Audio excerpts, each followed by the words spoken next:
We're back. Also, just in case anybody's curious as to what these mean or what they do is they basically hold my mic in place for me. I'm sure I could use my vest this time around, but do a good job of holding my mic in place, so that's what it does for me at the moment. I'm sure it's got other meanings too, but can't remember off the top of the head. So that's the main, the main use of this. Anyway, chapter 7. Oh, that's not how we do these. Chapter 7. Wait, I'm just showing you guys a bunch of books there. Yeah, chapter 7. Is that straight? Is that straight? I guess it doesn't need to be straight.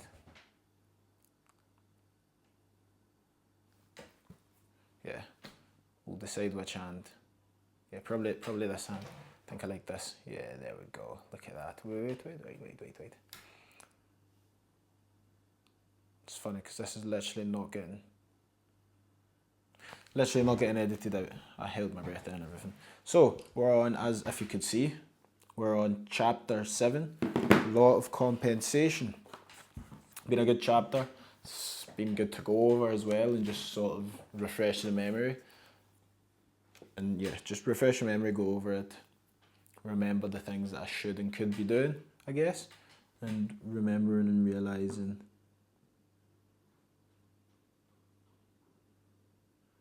And then realising, maybe where I've not been doing those things and where I forgot them, hence why it's probably good to, when you read a book, go through the book again and maybe take notes or really just study it more to understand and try and apply those things consistently throughout your life. So chapter 7, Law of Compensation.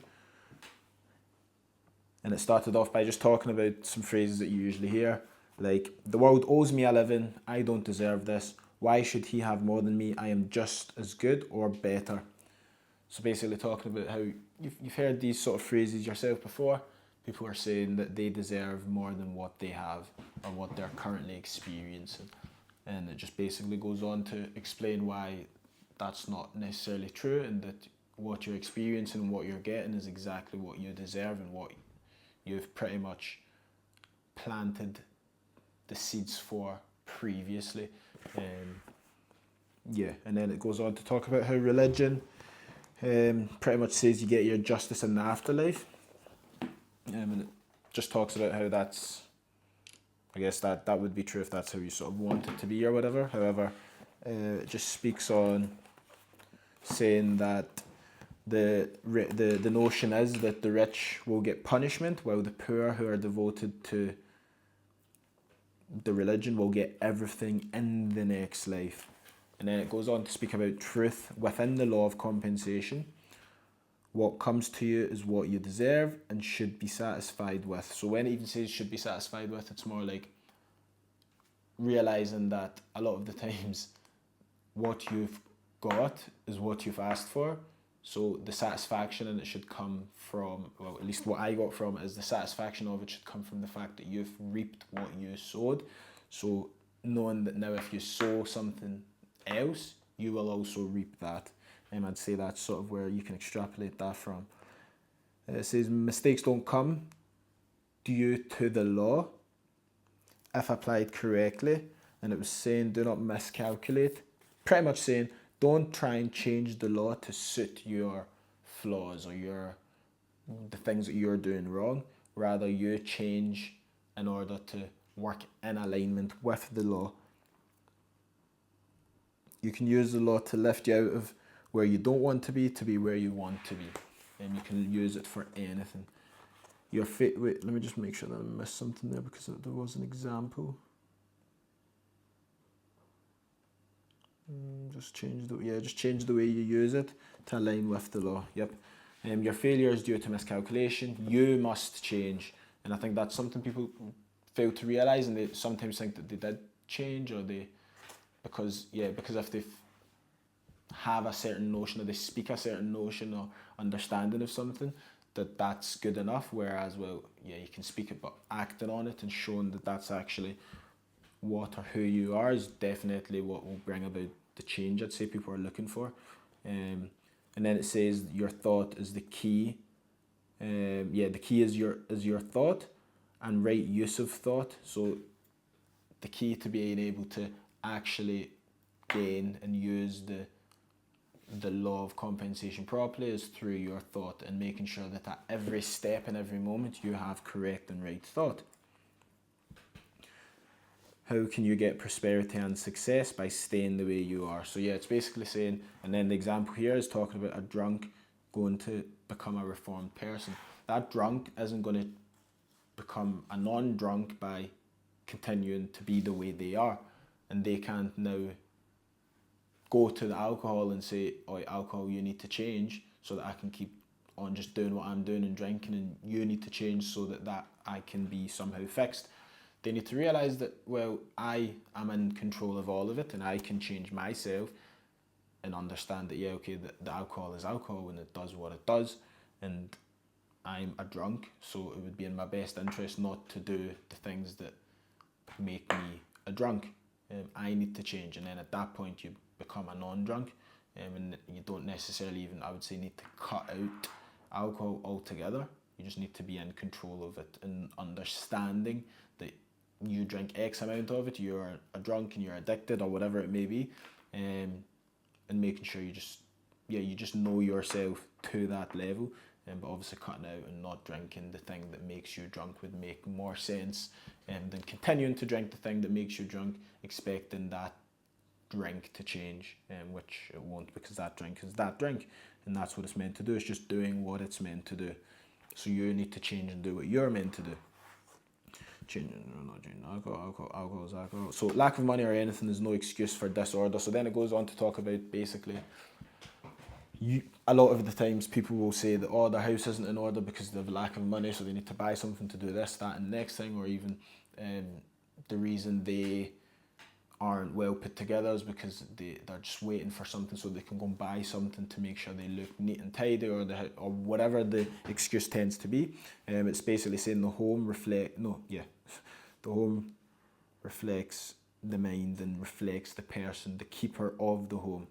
Saying that a lack of money or anything is an excuse for having a disorderly home is completely incorrect, because then you're now putting the onus on the money or whatever it is that you're saying you need to make the home orderly, rather than putting the onus on yourself and just going ahead and making the home you have orderly. Why pray for a new home when you can take care of the current one you're in? The law helps those that help themselves. So yeah, if you want a home that's orderly, just order the home. Like, just make the home orderly. You wouldn't go out and buy a whole new home just to have an orderly home. It doesn't make sense. You would just make the home that you currently have orderly. So that's what it's going on to talk about there. Flex to pray for a new home. Yep. The law helps those that help themselves become more capable and efficient. Like water, you find your level, earn what you receive, or you won't keep it. So basically, it's saying, if you don't know how to swim and you dive in the deep end, you're gonna get found out. So you need to make sure that you're at that level to be able to take on anything, or any challenge, or whatever it is that you want. So pretty much saying that if you want to be someone who can swim in the deep end, you need to be doing what someone who can swim in the deep end is doing right now, which is actually know how to swim or learn how to swim. Without learning how to swim and jumping in the deep end, you're going to find that very quickly you're going to come into some palaver, essentially. And that can be extrapolated to anything. So if you are training for a 5k run and you're not, you're training, or you're meant to do 10k runs, let's say, and you're only training for 5k runs or 2k runs. When it comes time to do that 10k run, you're going to struggle, and you're going to find your level of, yep, you were good up until 2k, but after that, you've now pretty much entered uncharted territory that you've never been in before. So making sure that you're actually ready and prepared for whatever it is that you want to take on. And that goes for business. If you are in a position in your business where you want to take on more, however, what you've got just now it's not running properly or well or efficiently, then you shouldn't be taking on more, even thinking about taking on more, because you've not sorted out what you have currently. Sort out your current affairs, and you'll find that you find it very easy to take on new affairs, so to speak. You'll be able to take on business a lot easier if you have your current business in order. And it goes with your fitness, that goes with your home, everything. You'll be able to get what it is you're looking for by just fixing what you currently have. Like, yeah, pretty much. If you want an orderly home, you don't need to buy a new home to have an orderly home. You can create an orderly home, and then now you have an orderly home. Simple as that. And then it goes on to talk, if the boss's desk is cluttered, the boss's mind is cluttered and unorganized, therefore the business is the same. So if the boss is unorganized, the desk is unorganized, everything about the boss is unorganized and just cluttered, then you'll see that being reflected in the business.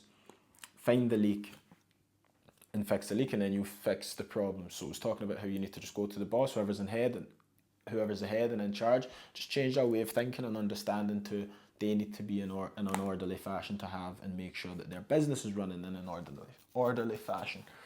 They can't expect their business to be running in an orderly fashion if they aren't operating in an orderly fashion. And that goes back to some of the things that I sort of realised, which is you can't expect something of people or someone if you're not doing them things yourself. You should be the standard. So if you are that standard, then it's not even that you would expect that from other people, really. You just expect it from yourself and it's done. And then other people will sort of just have to come to that standard. However, if your standard's down here and you don't have any standards and you're expecting them to be up there, it creates a sort of conflict of interest, and you're not going to be able to organise people when you yourself are not organised. So yeah, fixing the leak in the house. Like, if there's a leak in your house and it's causing damage on the floor, you don't just keep on fixing the floor, because the damage is going to just reoccur and reoccur and reoccur. What you want to do is fix the leak and then fix the floor, and then that means you've fixed everything. However, if you just fix the floor, you're gonna have to constantly fix the floor. Doesn't fix the actual problem, it just makes it look like the problem is fixed, but it's in reality not fixed. The root of the problem is that leak, which is your mind. So you fix your mind to a point that it doesn't leak any longer, it won't cause damage to everything else. You can keep on fixing everything else as much as you want, but it's not going to fix the root of the problem. I'm sure that most of you guys understand that anyway. So yep, it goes on to talk about, yeah, the leak was damaged. Don't blame outside conditions or other people. Fix your mental state. Fix your mentality, which is pretty much what I went through just there. Anyway, every experience, pleasant, unpleasant, is good for you. Learn to create better. So it's pretty much saying that no matter if the experience you're going through is pleasant or unpleasant, you take that as an experience to learn from or to make something better from, to just head in a direction of things being better, so to speak. Every pleasant, unpleasant is all good for you.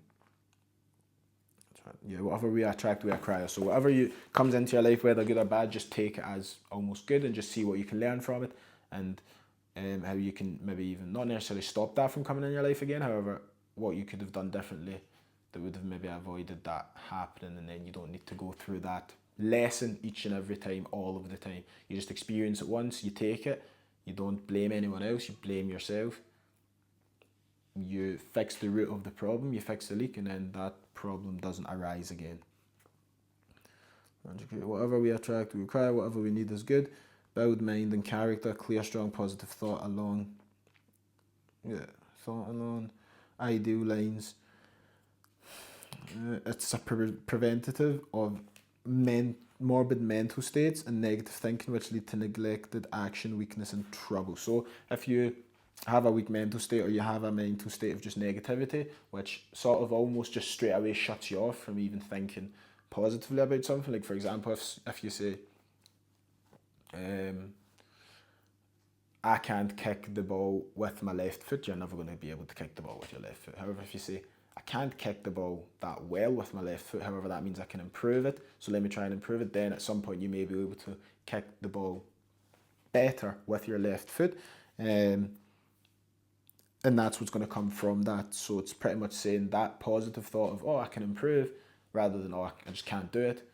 One is sort of stagnant and destructive, and one is in motion and productive. And you always want to have sort of productive, promoting thoughts, so to speak. Use a good and grow that. Promote improvement. Crowd out negative with the positive. Don't ignore the wrongs of life though. So it's saying crowd out the negatives with positive. Always put in positive, positive, positive to just get rid of the negatives, because the negatives aren't really going to serve you to grow or develop anyway. And then it's saying that don't ignore the wrongs of life. Rather, identify them, and within them identify what good can come of them.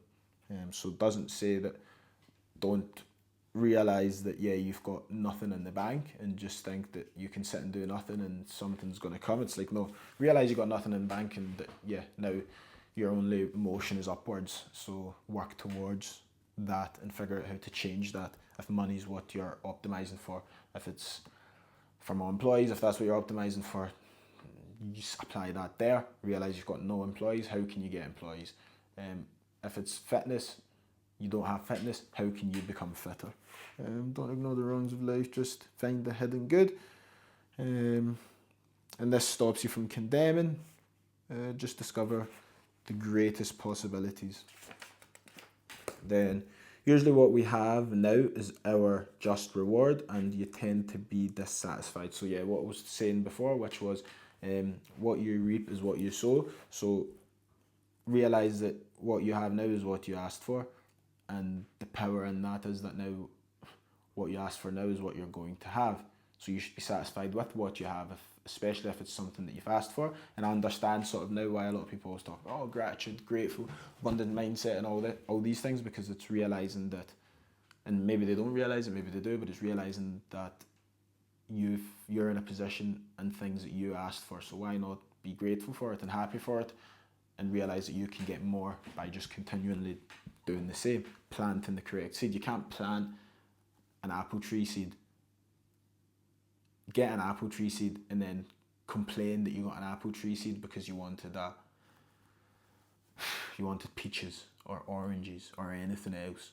Then if you wanted whatever else, then you just need to plant the seed of that fruit that you were looking to bear, rather than planting the wrong seed, or not even the wrong seed, rather than planting the seed and then complaining about what you got. You knew what seed you were planting, that being the negative thought. So expecting something other than negativity isn't going to work. So if you want positive things, you need to plant those positive seeds, is essentially what it's saying. Don't make an assertion unless that's what you want. So a lot of the time people will be like, I know this was going to happen, and it's usually a negative thing.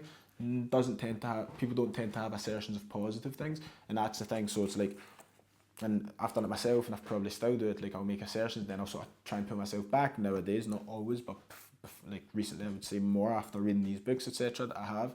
And what you realise is that, why are you even saying that 100% something will happen if that thing, if it were to happen, that would be something that you don't want. That's not the reality you want.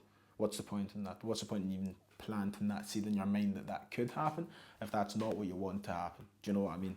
Do you know what I mean? As if I'm getting live feedback. Yeah, I'm getting live feedback. You know, the camera said to me, yep. Camera said to me, it knows what I mean. Anyway, damn, I just realised I may be speaking fast, but listen, keep up. Or maybe you need to put the video on 0.75 or whatever options you have. Anyway, don't make it. Infinite resource will always give. So whether it's good or bad, whatever seed you put in the ground is going to grow, because there's an infinite resource. It's a complete infinite resource. You put it in the soil, it's going to grow. Like, it's not going to say, you've put me in the soil, I'm not going to grow now because I can't grow. Like, it's just going to grow. That's just what it's going to do. So the same way you put that negative seed in your mind, it's going to grow that damn seed, because that's what it does. So if you want a better home, make the one you have as nice as you can. The law can work it out. However, work with the law, stone by stone, brick by brick, brick by brick. No competition, just compensation. It was loosely starting to talk about even business, and how business isn't really competition, it's just compensation. Look at yourself. If you're not succeeding or are lacking, do you expect something for nothing? And this is what I think a lot of people don't even realize that they do. They expect something for nothing. They will only, and it's easy to do so, but be grateful and be happy or be satisfied once they've got it. They're not satisfied with knowing that the actions they're taking now are going to get them there. So just be satisfied that you're going to get there, rather than only being satisfied when you get there. And even when you get there, a lot of the time people aren't satisfied. They now want more. The goalposts have now changed for them wanting more, which again doesn't make sense. Just you've asked to get there, you're here, be happy that you're here. Okay, make some new goals, plant some new seeds. But getting to the point that you were looking to get to months before, and you get there now, and now you're just completely focused on the fact that you're not where you want to be. It's like, well, you are where you wanted to be. I think that's a sort of good look in the direction of, oh, I am where I want to be now, so that shows that I will be where I want to be then. And I think that's all that really matters, to be honest. Don't think it matters when you get to where you want to be, as long as you get there in the end, right? Then it was talking about it. Do you expect something for nothing? Be willing to pay your way. Are you a bargain hunter? Cheap thoughts bring cheap returns. Do you begrudge spending money? Don't hold back. Don't clog the flow. $10 to not be broke. You put more importance and faith on $10 rather than the infinite supply. And then it was talking about basically someone put so much emphasis on not wanting to be broke that they kept that $10 in their pocket and did not spend it because they didn't want to be broke, rather than realizing and understanding that actually they should just release that $10 because that $10 isn't what's going to stop them from being broke. You know what I mean? Like, them having that $10 or not doesn't really change their situation. And what would change their situation is realizing, I'm going to have to do something about it. I can't just hold on to this $10 waiting for something to come. And what happened was, as soon as because I think they posted it to a church or something, just released that money. As soon as they released that money, that same week, new money came in for them to be able to pay all the things that they were looking to pay, which they wouldn't have even been able to pay with that $10. So holding on to that $10 was actually completely useless. And then releasing it, again, you could say cause and effect or cause and correlation if you like, but yeah, them releasing it didn't make a difference to them then receiving what they were looking to receive. So just don't be a penny pincher, so to speak. And I realised that myself too. I have a specific day that I pay employees, and on that day I was going to pay them a little later in the day because I was also waiting for money coming in, which isn't a situation you should ever be in, by the way. You should never really be waiting for money coming in. You should always just have that money there, or a sort of buffer. However you live and you learn. But anyway, I was waiting for money coming in. I had enough in the account to maybe cover 98% of the employees. So like maybe two employees that I couldn't cover until that money came in. And I just thought, you know what, I'm just going to use whatever money's here and start paying them off. And as I was paying them off, lo and behold, money came in, and then I could pay them all off. And then realistically, the reason that money managed to end up coming in was because I started paying off, and I think it triggered something. I'm sure it triggered something within the banking system, which made them go and review something, which they then stopped a blockage that was on the account that I didn't actually realise, but it stopped a blockage that was in the account because they hadn't reviewed something, and then that allowed the money to come through. So I would have basically been sat there waiting for this money to come through, and it would have never came through because I was just holding on to money that I had there rather than releasing the money to actually let new money flow in and come through. Again, take that how you will, cause, correlation, whatever. However, I learned definitely a lot from that chapter, and even from my experiences, I realised that these things are actually very, very true. And honestly, I hope you learned something from that. If you did, great. If you didn't, also great. You can maybe find something that you will learn something from. And yeah, let's see. Anything else I can really think of? No, I wouldn't say so. Like I said, hope you found some value in that, and see you in the next one. Goodbye.